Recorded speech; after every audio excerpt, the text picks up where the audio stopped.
शर्मसार है हिंदुस्तान, शर्मसार है लोकतंत्र।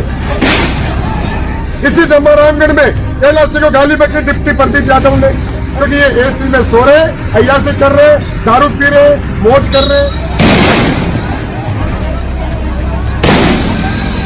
तो जनता का काम रोज धरने प्रदर्शन करना रह गया काम धंधा छोड़ के?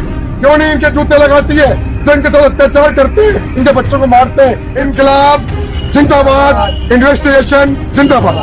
राजस्थान के जम्मू रामगढ़ में जो हो रहा है वो लोकतंत्र के लिए सही नहीं है। वो लोकतंत्र के लिए बहुत बड़ा एक घातक परिणाम जिसे कह सकते हैं। बकरी चराने वाले युवक के विक्रम मीणा की मौत हो गई और मौत बकरियों को लेकर नहीं हुई, बल्कि उसको प्रताड़ित किया गया था और उसके बाद उसने सुसाइड कर लिया। हालांकि सरकार और प्रशासन और तंत्र ये कह सकता है कि ये सुसाइड का मामला है।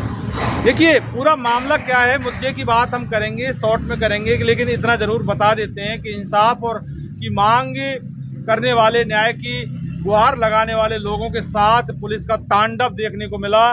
लाठियां बरसाई, पुलिस ने जनता को पीटा, दौड़ा कर पीटा, आंसू गैस के गोले, सिर्फ इसलिए कि वो न्याय की मांग कर रहे थे, एफआईआर की मांग कर रहे थे। राकेश आमजन हमारे साथ हैं, तमाम मुद्दों पर बात करते रहते हैं, जनता की और इंसाफ और न्याय की बात लगातार करते रहते हैं।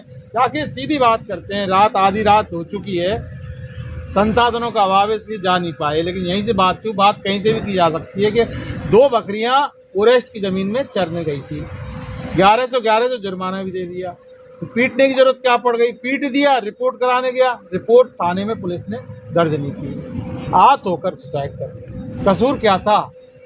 धन्यवाद इन्वेस्टिगेशन मीडिया, जो जनता की पीड़ा की आवाज़ को गांव-गांव, ढाणी-ढाणी तक जो इन्वेस्टिगेशन मीडिया पहुंचा रहा है, और जो ऊंची दुकान वाले, फीके पकवान वाले मीडिया नकली पैसे लेके खबरें दिखाते हैं, वो सो रहे हैं, वो अलग नहीं जगा रहे जनता में ताकि जनता की पीड़ा का निवारण हो। अब लगता है जम्मू रामगढ़ जो पर्यटन के लिए, बांध के लिए, पानी पिलाने के लिए प्रसिद्ध था, जयपुर को, पिंक सिटी को, वो बदनाम हो चुका है भ्रष्ट, अयोग्य, बीमार, अय्याश नेताओं की वजह से। कहीं ना कहीं संभाल नहीं पा रहे, कहीं ना कहीं अय्याशी में लगे हुए हैं, भूमाफिया के साथ प्रॉपर्टी बनाने में लगे हैं, जनता की सेवा के बजाय मेवा खाने में लगे हैं। कभी नकली पानी की बारिश के नाम पे लाठियां पड़वाते हैं पुलिस से दबाव डालकर। इन नेताओं का कैसा बुरा हाल हो गया, ढोंग पाखंड, माड़ा सापा फोटू, और जनता कितनी पीड़ा में है। वो गरीब परिवार का बच्चा जो रोज बकरी चराने के लिए जंगल में कितनी पीड़ा पाके 2 पैसे का जुगाड़ करता था, पेट पालता था, उनको राजी खुशी, उन गरीब मजदूर किसानों को वो बकरी, गाय चरा के, ऊँट चरा के भी ये जीने नहीं दे रहे, उनको नंगा कर करके मार रहे, निवृत्त करके। ये भारत की घटना है आज की।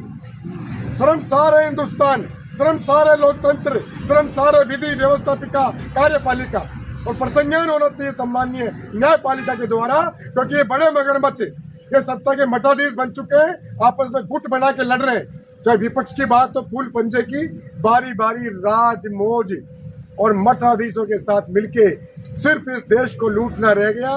गरीब किसान मजदूर आत्महत्या करे, मरे, उसे न्याय चिल्लाने पर, धरना प्रदर्शन पर भी नहीं मिलेगा। इसी जम्मू रामगढ़ में कैलाशी को गाली बकी डिप्टी प्रदीप यादव ने, ऐसे भ्रष्ट माफियाओं को डिजाइन करके ये भ्रष्ट नेता एमएलए लाते हैं, ये भ्रष्ट एसडीएम। ये क्यों हो रहा है? क्योंकि ये एसी में सो रहे, अय्याशी कर रहे, दारू पी रहे, मौज कर रहे, बगले प्लॉट खरीद रहे भूमाफिया के साथ। इनको न थानों को पता है, न फॉरेस्ट का पता है। जम्मू रामगढ़ की यादें ताजा कर देते हैं। हमारे ही चैनल पर हमने काफी कवरेज की थी। एक आदिवासी जो महिला है कैलाशी मीणा, वो जल जंगल जमीन को जब बचाने की कवायद कर रही थी, तो उसी जो डिप्टी प्रदीप यादव डीएसपी साहब हैं वहाँ के, जो आज लाठियां और जो आंसू गैस के गोलों के जो ठेकेदार बने हुए हैं, किस कदर गंदी गंदी गालियां कैलाशी को दी थी, उसका अपमान किया गया था, उसके खिलाफ कोई कार्रवाई नहीं की। बल्कि अब विक्रम मीणा के इंसाफ के लिए बकरी चराने वाले युवक के न्याय की जब बात जनता कर रही है, तो वही पुलिस खाकी किस तरह का तांडव मचा रही है। क्या 2 बकरी गई, जुर्माना दे दिया, दबाव डाल के जुर्माना लिया गया, बेइज्जत किया गया, अपमानित किया गया उस आदिवासी समुदाय के व्यक्ति को। जुल्म तो सभी पे हो रहा है, चाहे हिंदू हो, मुसलमान हो, ब्राह्मण हो, और उस जुल्म को सब बारी बारी देख रहे, तमाशा इंतजार कर रहे अपना नंबर आने का।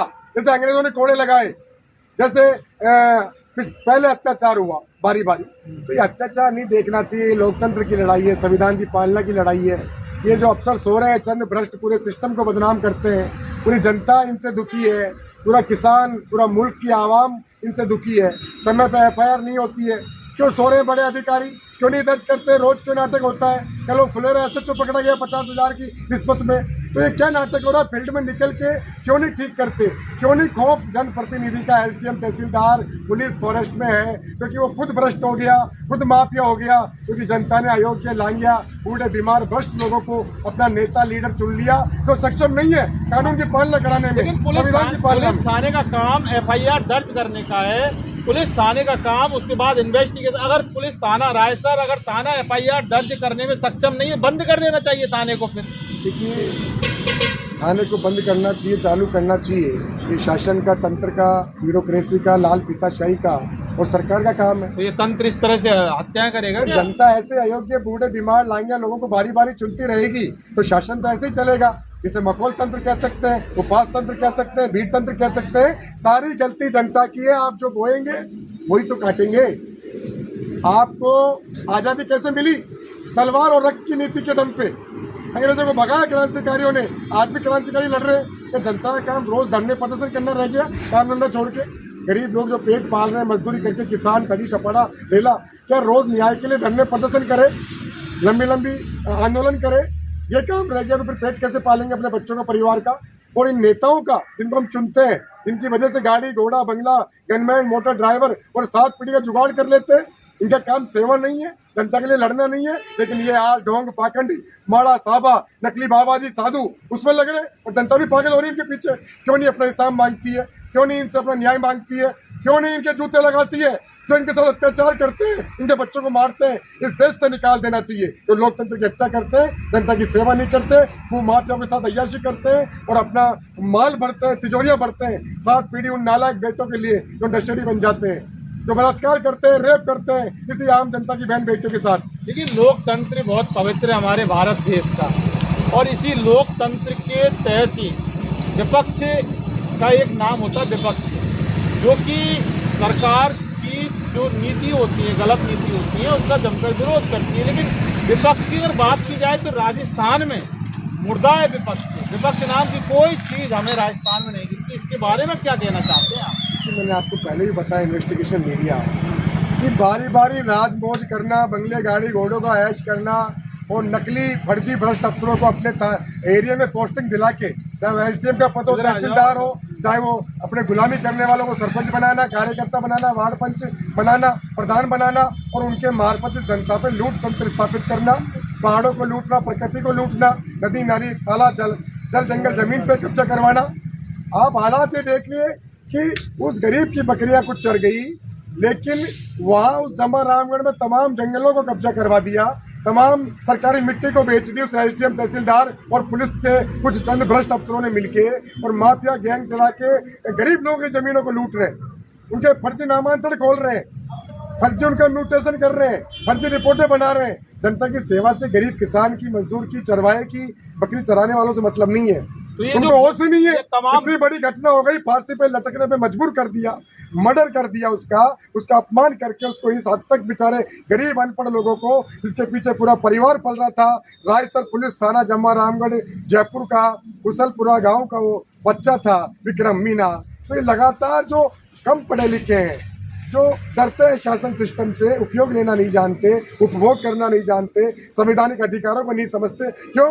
कानून तो बनाए जा रहे, पर कानून पढ़ाए नहीं जाते। पढ़ाया क्या जाता है कि तुम हल्ला करो, झंडे उठाओ, नारे लगाओ, रोड जाम करो, धुआं, पोल्यूशन फैलाओ और हमारा नाम लो, और काम पड़े जब पीड़ा में ना कोई बाबा जी काम आता है, ना जनप्रतिनिधि काम आता है, ना कोई पार्टी काम आती है। तो ऐसा योग्य लोगों को वोट नहीं देंगे। मेरा एक सवाल है कि जब भी विक्रम मीणा के लिए न्याय की बात करने के लिए वहाँ के जब लोग जाते हैं तो उनके ऊपर आंसू, गैस से गोले, लाठियाँ, ठीक है साहब, आपने देखा पूरे राजस्थान, हिंदुस्तान में देखा। लेकिन ये जो रामगढ़ को खत्म करने में लगे हुए हैं, जम्मा रामगढ़ को डैमेज करने में लगे हुए हैं तमाम ये भूमाफिया, तो इन भूमाफिया इनके ऊपर क्यों आंसू गैस के गोले नहीं चलाते पुलिस वाले, प्रशासन वाले? इनके ऊपर क्यों लाठियां नहीं चलाते, जो कि पूरी तरह से जम्बर रामगढ़ को खा गए? देखिए, जो भूमाफिया है, बदमाश किस्म के लोग हैं, वो इस प्रकृति को, ज़मीनों को, माइंस को, पहाड़ों को, नदी नालों को भर के लूट के इनको चंदा देते हैं, करोड़ों रुपया कमाते हैं अवैध रूप से, और उन करोड़ों रुपयों में से ही कुछ दाने चुग्गा इन नेताओं को देते हैं, जिससे भ्रष्ट, फर्जी, अयोग्य नेता पैदा होते हैं और अयोग्यता का राज फैलाते हैं। और जुल्म होता है इस आम जनता पर, गरीब मजदूर पर, किसान पर, बकरी, ऊँट, गाय चराने वालों पर। तो इसकी जिम्मेदार जनता है। जब तक गलत का विरोध नहीं करेगी, संविधान की पालना नहीं कराएगी, भीड़ को, जाम को, हल्ला माड़ा साफा, फोटो व्हाट्सएप छोड़ के संविधान कानून को नहीं पढ़ेगी, योग्य लोगों को, ईमानदार युवाओं को चयन नहीं करेगी, जिनके घुटनों में दम हो, गांव-गांव, ढाणी-ढाणी, गली-गली घूम के फॉरेस्ट वालों को चेक कर सके, थाने, तहसील, एसडीएम, तहसीलदार को चेक कर सके, पटवारी को चेक कर सके, जब तक ऐसे नेताओं को नहीं चुनेगी, तब तक उसको जो बोएगा वो इसी तरह अत्याचार मिलेगा, जुल्म मिलेगा। और फिर एक दिन हमको वापस क्रांतिकारियों को इस देश को गुलाम बनने के बाद आज़ाद कराना पड़ेगा, अपने लहू का बलिदान करना पड़ेगा, अपने पुरखों की तरह। न रामगढ़ भरा, न वो जंगल बचे, और न न्याय मिल रहा आदिवासियों को या पीड़ितों को, गरीबों को, न हिंदू को, न मुस्लिम को। ये फर्जी बातें कर रहे हैं, हल्ला कर रहे हैं, इसके अलावा कुछ नहीं कर रहे। कानूनों की पालना नहीं हो रही, संविधान की कोई पालना नहीं होती, फील्ड में निकलते नहीं है, अय्याशी करते हैं, मौज करते हैं और 7 पीढ़ी का जुगाड़ कर लेते हैं, और फिर वही रोना। और विपक्ष अपनी गुटबाजी में उलझा हुआ है, वो खुद आपस में लड़ रहे हैं कि सीएम मैं बनूं, पीएम मैं बनूं। तो इस प्रकार सारा नाश आम जनता का हो रहा है, और ये आम जनता की जन की पीड़ा व्यापक रूप ले चुकी है, इसकी पराकाष्ठा पार हो चुकी है विक्रम मीणा के रूप में। इनका काम राज करना, कभी हिंदू मुसलमान के नाम पे, कभी भगवान के नाम पे, धर्म के नाम पे, कभी लड़ाकर। इनका काम सेवा करना नहीं है, पीड़ित के पास जाना नहीं है, सिर्फ बातें ढोंग पाकड़ करना, हल्ला करना। समझना जनता को है, ये इन्वेस्टिगेशन मीडिया है, इसको देखना है, समझना है, दिखाना है, घर घर तक, गाँव-गाँव, ढाणी तक, तब आपकी पीढ़ी, बच्चे जागे, संविधान को पढ़े। नहीं तो इसी प्रकार एक एक का अंत होता रहेगा। फिर रोना मत, जो बोओगे वो काटोगे। सदैव प्रकृति की जय, इनकलाब जिंदाबाद, इन्वेस्टिगेशन जिंदाबाद। देखिए, आज विक्रम मीणा की मौत ने बहुत सारे सवाल खड़े कर दिए, और जो सबसे अहम जो सवाल है कि भारत देश में जो लोकतंत्र है, वो लोकतंत्र सिर्फ एक नाम का अब रह गया। सच्चाई में राजस्थान में लोकतंत्र की हत्या हो गई। आज राजस्थान में लोकतंत्र खत्म हो गया। जम्बर रामगढ़ में देखने को जो मिला, लाठीचार्ज, आंसू गैस के गोले, सिर्फ इंसाफ मांगने वाले लोगों के ऊपर और न्याय मांगने वाले लोगों के ऊपर। तो इससे अब ये बखूबी साबित हो गया कि राजस्थान में लोकतंत्र नहीं है, राजस्थान में भाजपा का राजतंत्र, और उस राजतंत्र के मुखिया बताने की जरूरत नहीं है, वो भजनलाल शर्मा जी, पर्ची वाले मुख्यमंत्री जी। तो जरा सोचिए आप, किस कदर पुलिस ने तांडव मचाया, किस कदर पुलिस ने अपनी ड्यूटी निभाई, किस कदर पुलिस ने आज जो खाकी का मान जम्बर रामगढ़ में बढ़ाया, तो वाकई भुलाया नहीं जा सकता। इन्वेस्टिगेशन मीडिया के लिए मैं जितेंद्र शर्मा।